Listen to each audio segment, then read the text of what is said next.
Huzzah, friends, and welcome to DD214. DD214 is a podcast for veterans to share their experiences with transitioning out of uniform and into the civilian life. And as the people who are avid texters like to abbreviate YMMV, your mileage may vary. I've been retired from the Navy now for over 2.5 years. I retired officially at midnight on December 31st slash January 1st of 2022. And we are now on the 30th of July. So I've been retired 2 years and 7 months.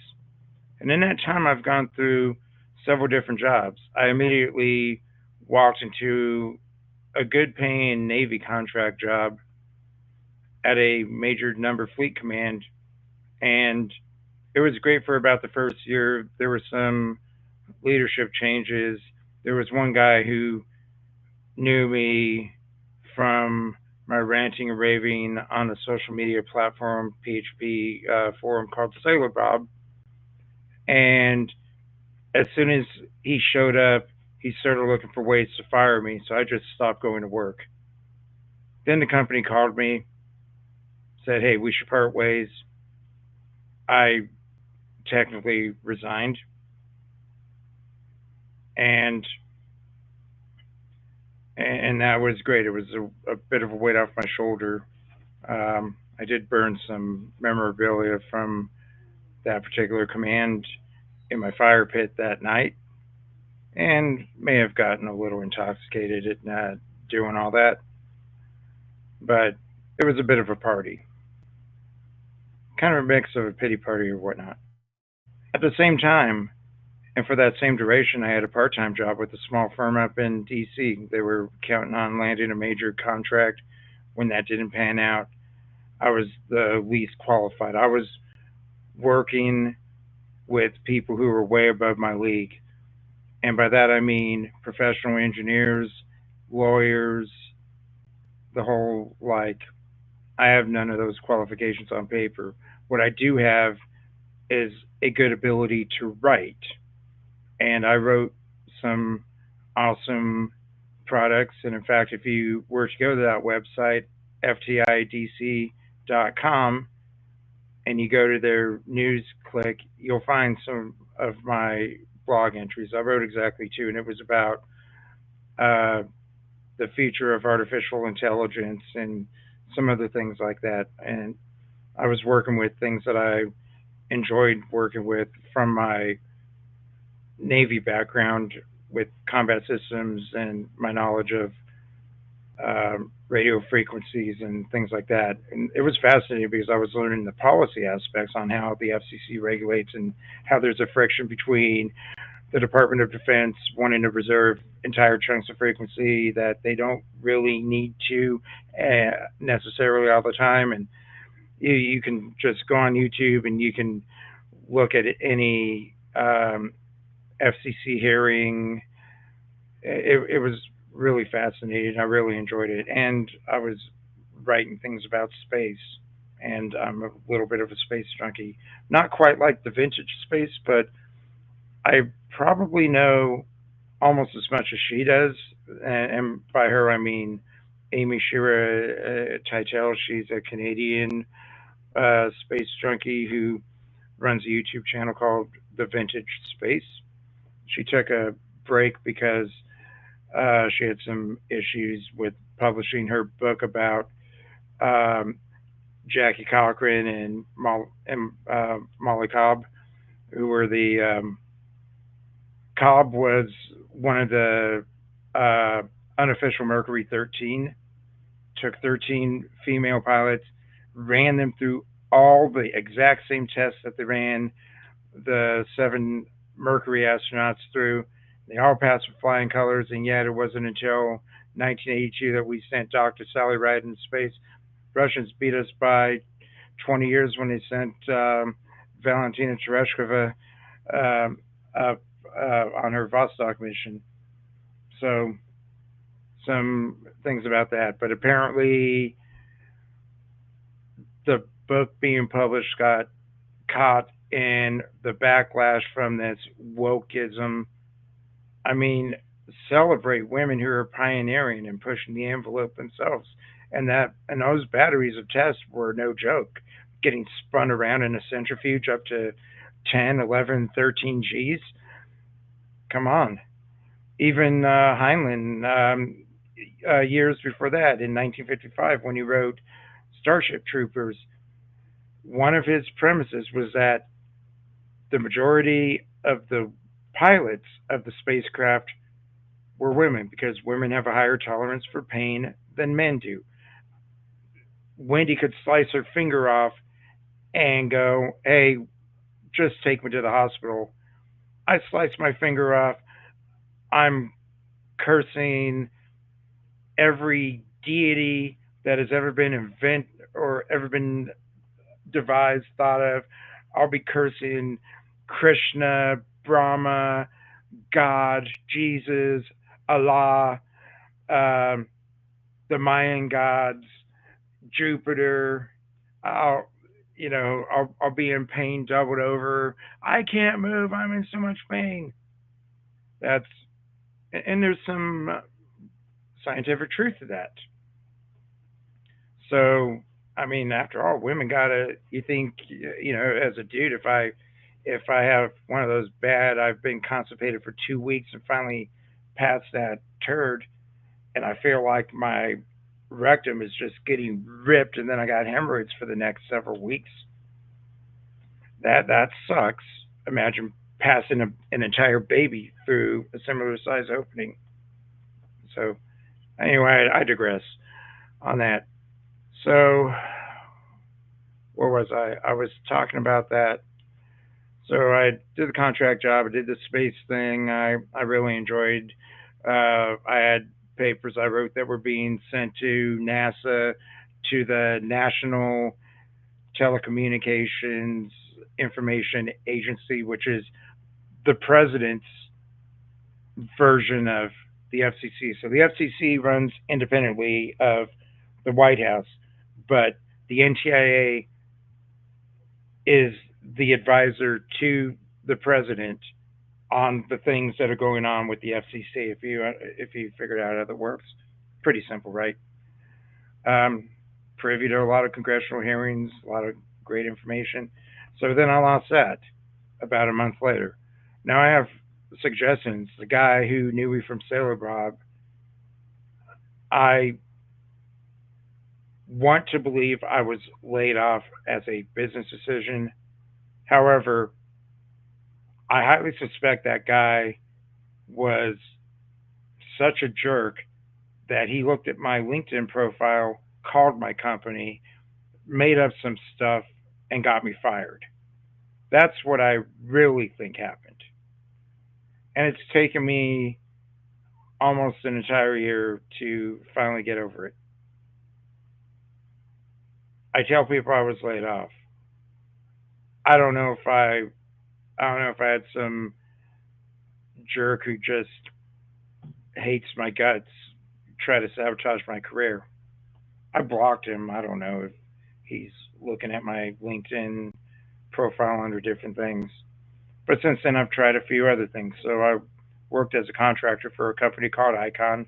I was working in a call center, making $23 an hour, uh,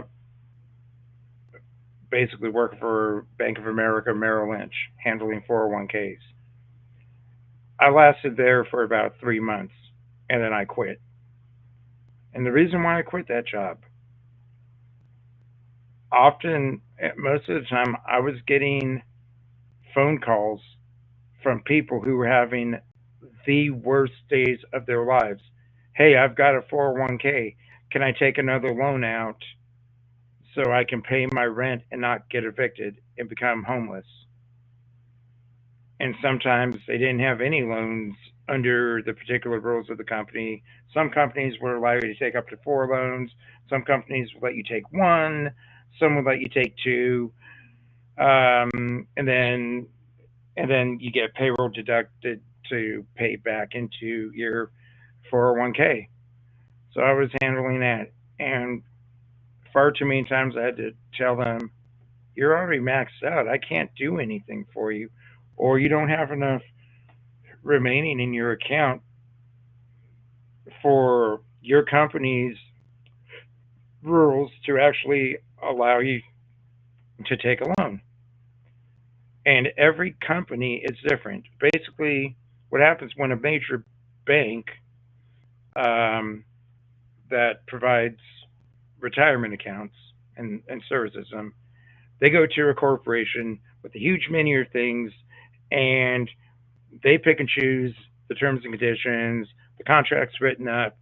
Then I, as the call center representative, have access to that. I just pull it up by by number, by company name, and then I go right through and I go, okay, well, here's what the rules say, and here's what I can and can't do for you, and the system won't let me do it even if I wanted to break the rules. Also, you're being entrusted with a lot of private information, so I did that. It was enjoyable maybe for the first month, and then I just got so many people crying, yelling at me. I can handle that. Cuss me out, call me a motherfucker. That isn't going to phase me. I was a sailor for um, between my 4 years at the Naval Academy and 20 years, 7 months, and 6 days in commissioned service, almost 25 years of being called a fucktard and a bunch of other insulting things. That doesn't bother me. What bothers me is knowing that I'm a last resort that people are going to, and they are desperately trying to stay in their apartment or the rental home or things like that.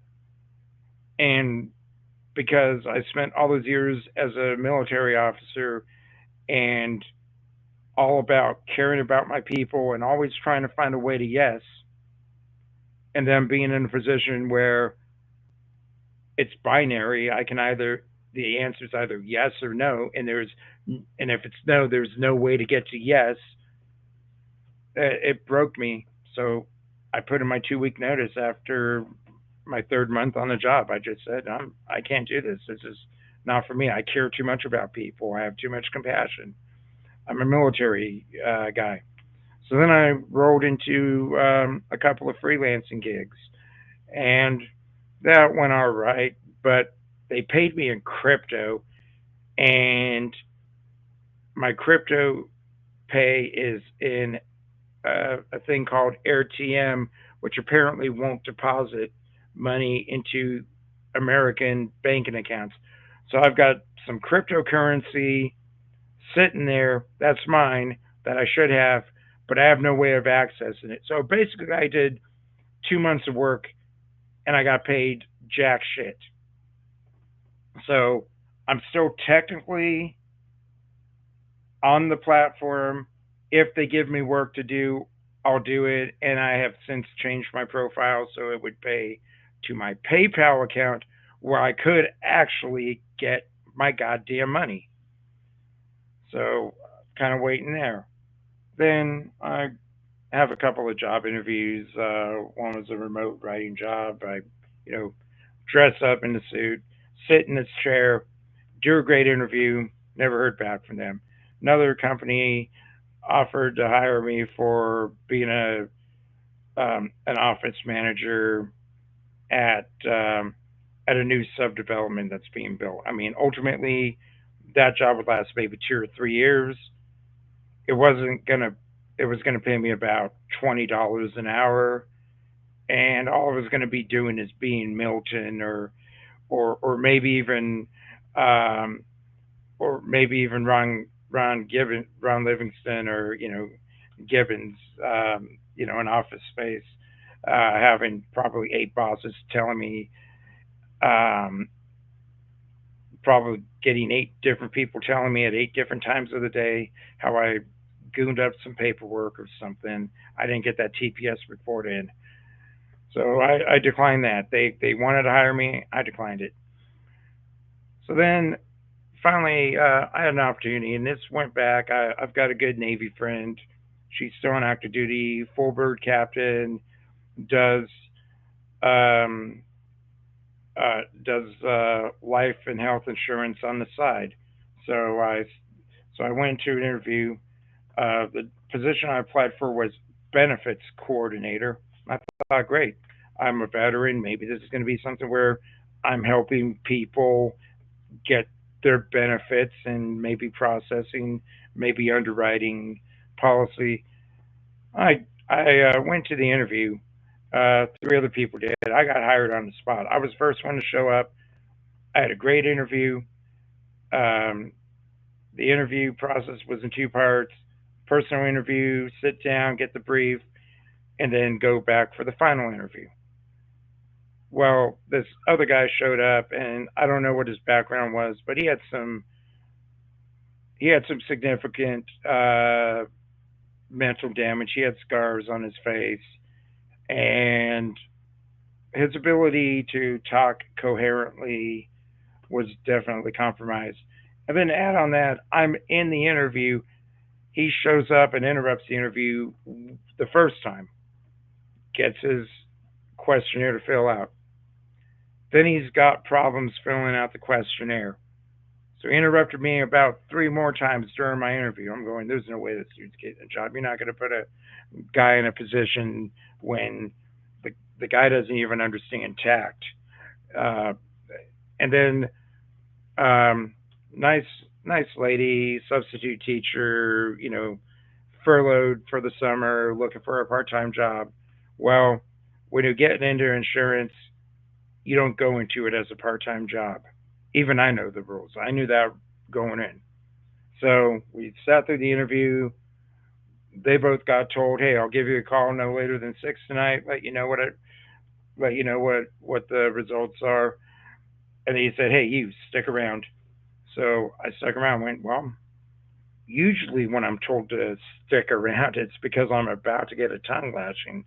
But then I had to remind myself, this isn't the military. This is a job interview. If they want to keep me around for a few more minutes, that's probably a good sign.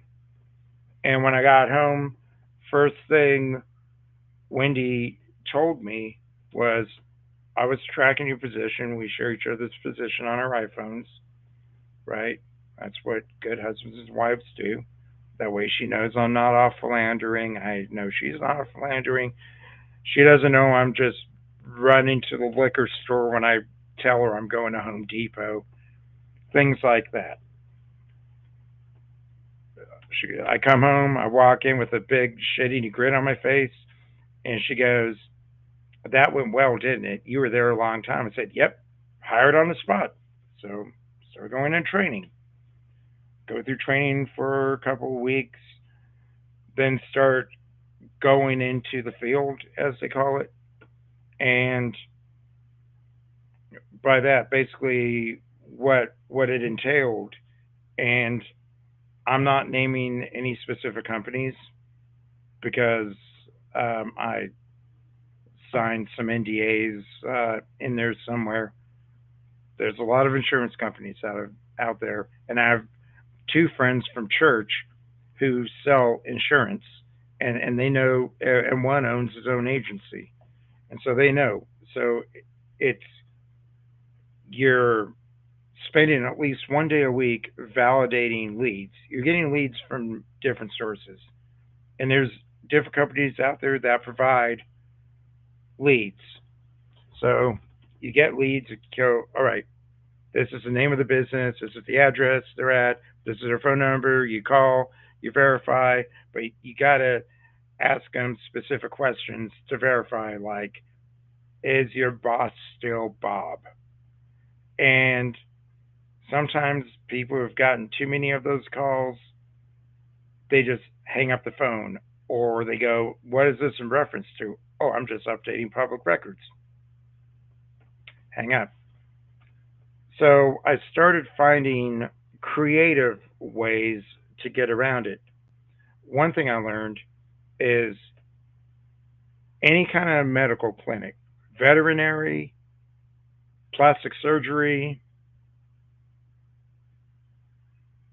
emergency clinic, dental clinic, and I'm giving this as advice to any of you who do have the knack and the desire to sell insurance.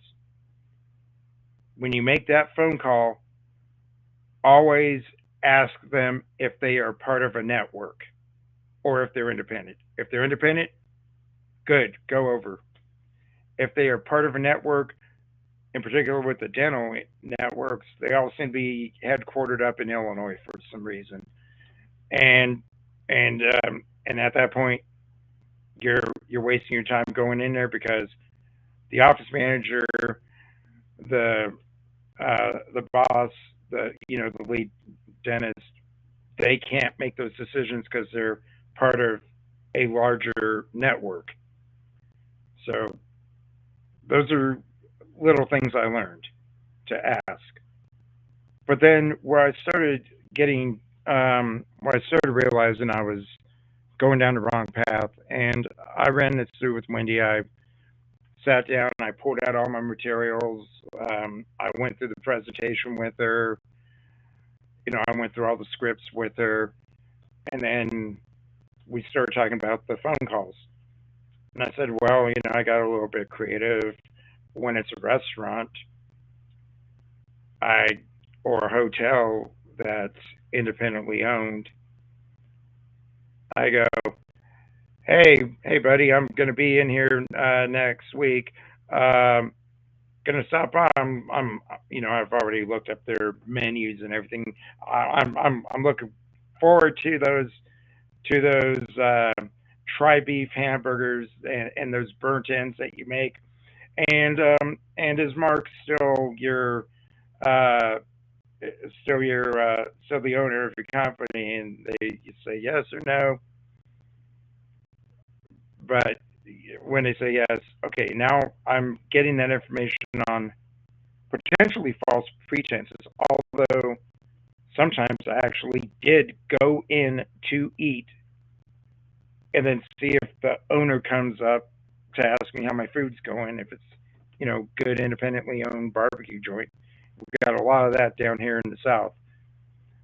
So not completely dishonest, but I felt like I was kind of going down the wrong path. So last Tuesday morning, I was supposed to hit my route. I had already built a route. It was a nice route. I was going to do some revisits, meet some new potential clients,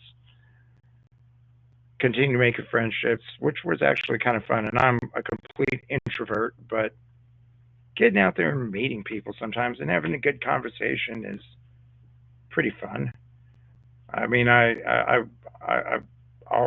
give it that. But I just said, hey, look, me and Wendy, we prayed a lot about some of the things I was doing, like how I was deviating from the script with certain businesses and basically kind of lying to them to get the information. And I don't think this is for me. I'll be your friend. Call me anytime if you need anything. I do want to stay in touch and consider him a friend. I mean, he might have already washed my hands, but he's a very hardcore Christian and the kind of guy who you want to be a friend with. He'll back you for anything. I'll bet I can get him to write a letter of recommendation. Go like this guy's solid. Hire this dude now. So there's that. But anyway, that was Wednesday morning. Then I sat there and I went, well, did I make the right decision? Wendy assured me I did. I said, I don't know. I holed up in this office. I went on a bender. I don't remember most of what happened that Wednesday. I woke up Thursday morning thinking it was still Wednesday. And that's when I decided to finally check myself in. Now, Wendy and I both see licensed clinical social workers at the VA right here in St. Augustine. She sees the lady, I see her husband. She was in the army, he was never in the military, but they love what they do and they're very grounded. I'm trying to be religious. I'm not necessarily succeeding. I try to read something from the Bible every day. Sometimes I skip days, but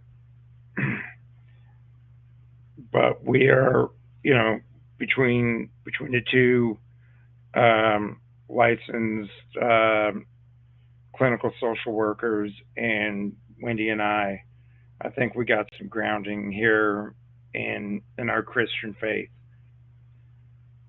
So I was coming out of the hangover, and it must have been a doozy because I was still having withdrawals. I went down to the VA clinic in Gainesville. I voluntarily admitted myself into the mental ward. They took everything away from me. I had to wear these crappy green pajamas that were falling apart as soon as I put them on.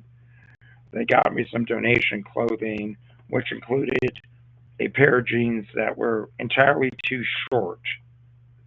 I walked around in yellow socks because they don't allow actual shoes. I could wear flip flops, but I don't normally wear flip flops unless I'm going to the pool or the beach, or maybe even if I'm just hanging out at home. But I don't really. I mean, Wendy thinks my feet look okay, but I just don't. I like to wear closed-toed shoes. I like to feel protected. I don't want my toes getting chopped off by the spoke on the bicycle I'm riding. Anyway, I get there. They take me into the room. The bed is bolted to the floor. The cool thing was the mattress was actually comfortable. It was curved. I guess, presumably, I would assume, to keep patients from rolling out of bed. It would take some effort.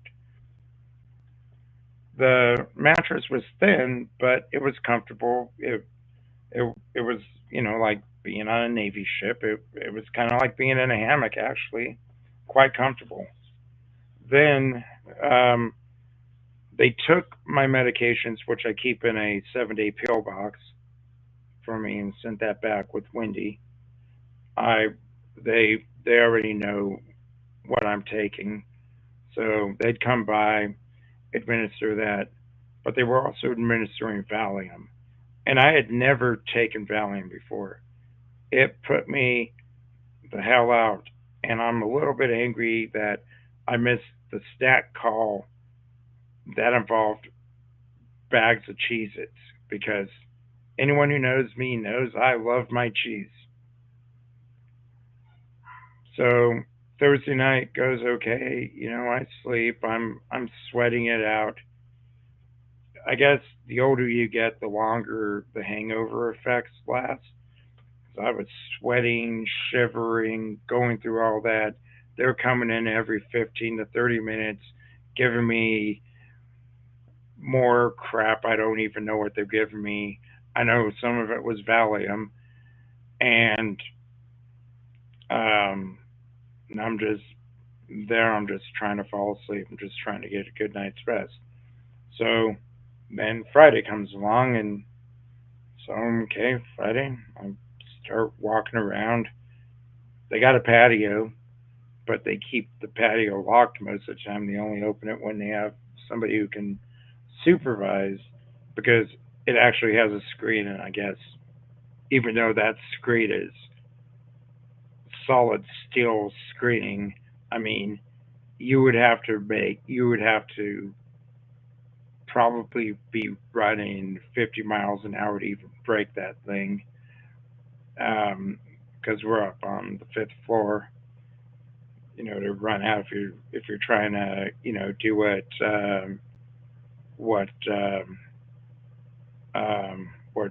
Forrestal did at Bethesda, where he jumped out of the 13th floor window. The doors have lasers, not just one set of lasers, but two sets of lasers. That's to keep you from trying to use your blanket to hang yourself. So if you are in a VA mental clinic, don't think you're going to be able to pull a Robin Williams, because as soon as you tie that knot on one end of the pillow, drape it over the door, slam it, try to strangle yourself, you broke the laser, the alarm goes off, and that alarm is loud. In fact, somebody might have actually tried to do something like that. I don't know, for 30 minutes, that alarm kept going off. Something was in the way of a laser in somebody's room, and it wasn't my room. But they've got those protections in place. You've got a door to get to the bathroom. The bathroom's got your sink. Sink doesn't actually have a faucet. It's just got two buttons: hot water, cold water. You press them, they run for a certain amount of time, then they turn off. Lots of handrails, but they're low enough that you're not going to try to improvise a way to strangle yourself.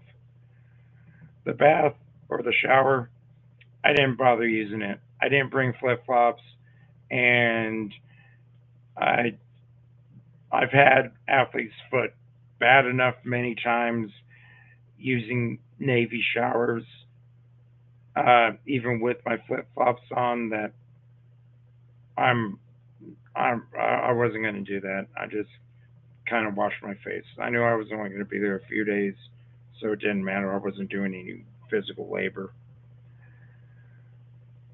Um, Food. Well, first couple of days, I'm the new guy. They nurses and techs slash orderlies come in, like drop me off a little block of cheese, some crackers, some Nutri-Grain bars, things like that, little snacks here and there.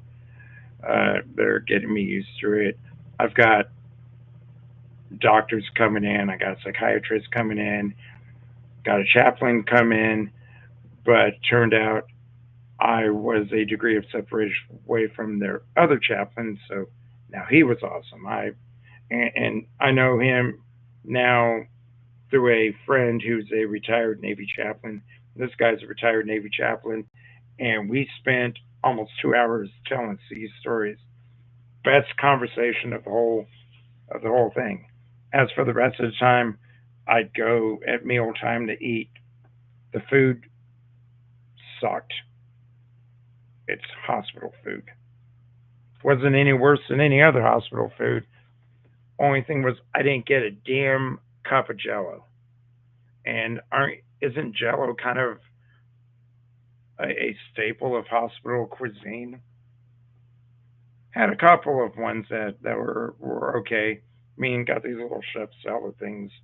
I do that. Problem was they got a bin. They had a bin in there full of all the packets of pepper you could want. Good luck getting more than one packet of salt. Guess they're trying to worry about people's blood pressure. Anyhow, it was Saturday when I signed my release form, and it was a couple of incidents. First, I'm eating lunch, and we get this random nurse show up who I'd never seen before, basically Nurse Ratched, and she yells at all of us to shut up and stop eating and listen to what she's got to say. Then she starts reading down all the rules. I read the rules. I knew which rules were being selectively enforced. She just reads it. She's got three uniformed police officers right there with her, and and there's people in there already starting to voice verbal reservations about this gospel of which she speaks. I'm going, okay, I don't want to be around Nurse Ratched. Then a couple hours later, it's snack time, so I go in there. Nurse Ratched is in there. There's two guys who start bickering about something. They start yelling at each other, and a uniformed police officer walks right in, grabs one of the dudes, and escorts him out of the cafeteria.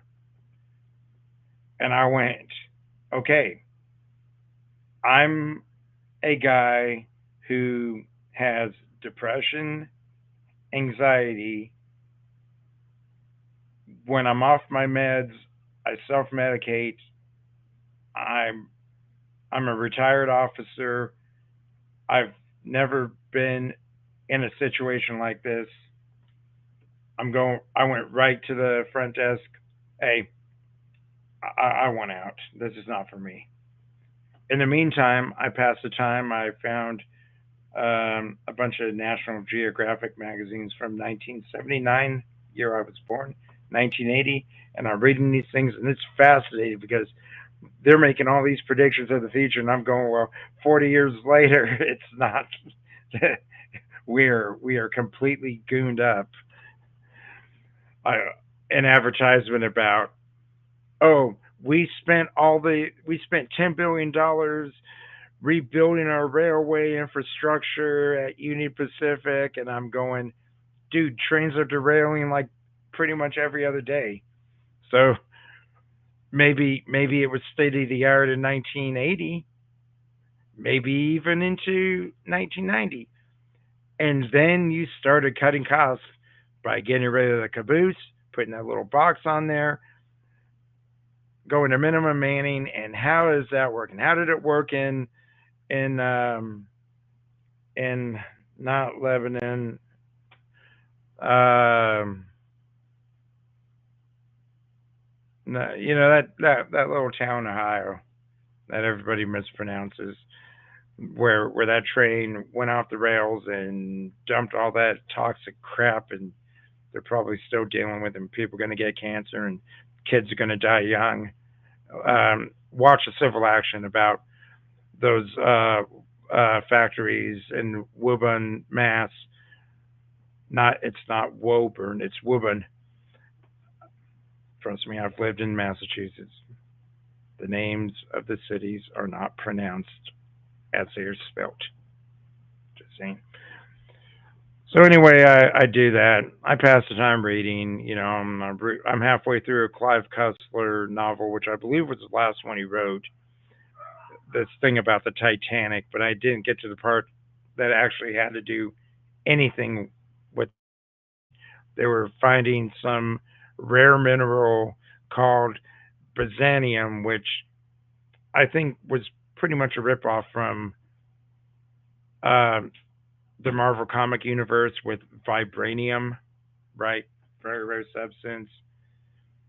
The bad guys are trying to get it. Captain America's got to protect it. He's got to protect his vibranium shield, right?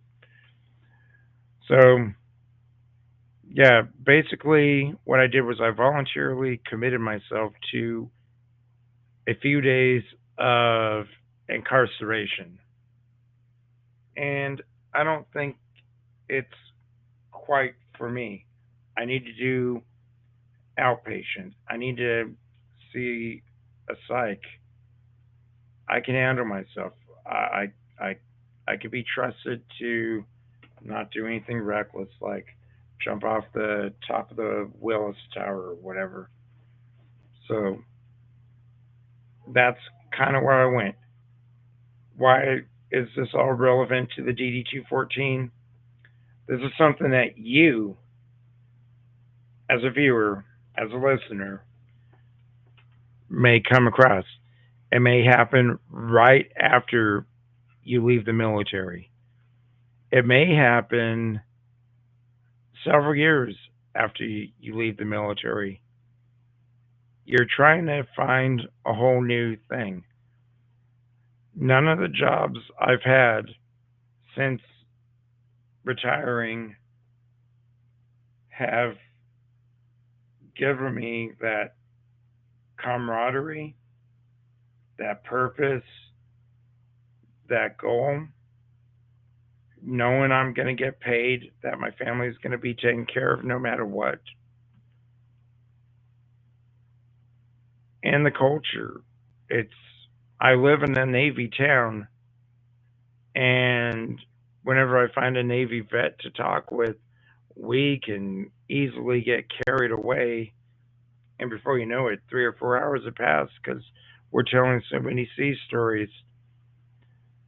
It's an adjustment, especially if you're a lifer like I was. So, things to consider. There's no shame in getting help. In fact, I put it out there on Facebook the day I was checking in. I said, I'm checking in. I need to get some help.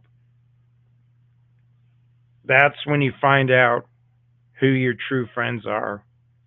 The people who call you, the people who DM you, the people who are calling your wife and saying, "Hey, we got his back. Let's let's plan to meet. We'll come down and visit you." You know, people who understand, who've been there, and all these people are fellow veterans who've gone through the transition process, who've struggled in their own ways. And pretty much, I'm convinced the only people who have a seamless transition are the ones wearing stars because suddenly they make up some vice president position for this admiral or that general, and they've been in long enough that they're getting 100% pension, plus they're getting paid even more than that as these senior vice president dudes at Raytheon, Northrop Grumman, Boeing, you name any of these defense industries. Those people always seem to have no problem. If you're '06 and below, you're going to have some issues with the transition. So for those of you still on active duty, just start preparing, document everything, start seeing mental health because you probably have some form of PTSD. In fact, that's my next one I'm working on. Maybe that'll raise my disability. And I'm not doing it to raise my disability. I'm getting enough disability right now. A little bit would be nice, but I think I have some PTSD. And in an earlier recording, I talked about how I was in the 90s, they didn't call it sexual assault, but it was. When you're asleep and a bunch of guys start touching your penis when you're supposed to be sleeping because they're doing boys will be boys, weekend at Porky's hijinks, that back then I tried to complain and I got laughed. I got I got strong armed. Nowadays it actually matters. And there's a reason why I if I'm in a grocery store, I go to the family head. I don't go to the men's head if I can help it. I don't want a guy sitting next to me in the stall next to me. So I have some things. I have some trust issues with men. I shouldn't because I am a man, but I have trust issues with men. I don't know what they're trying to do to me or what they intend to do to me. So I live with that. So I told them at the clinic the other night about it. And so I'm going to set up a screening for PTSD. Wendy's written about it. She was raped. She's a military sexual trauma survivor, MST. Happened when she was on active duty. And it took her almost 2 decades. It took her about 15 years to get comfortable with a man who happened to be me. So, if you've had things happen, get it all documented, get the help you need, don't suffer in silence. And certainly, the biggest lesson I've learned out of this whole ordeal is don't do it alone. Because I've been trying to do it alone this whole time, and finally I said, I'm losing it, man. I need to go get some professional help. No shame, okay? No shame. Anyway, my brothers and sisters, active duty, retired, separated, characterization of discharge doesn't matter. I am going back into prepping the battle space to do personal interviews. If you were dishonorably discharged for some reason, if you served time in Leavenworth, if you were OTH, if you got a big chicken dinner, if you were honorable general, I don't care. I want to hear your story, and I think the broader veteran community needs to hear your story. And things I'm looking for is a worst case scenario, you got a DD. How are you going to get a job now? You're a convicted felon. What? How did you rise above that?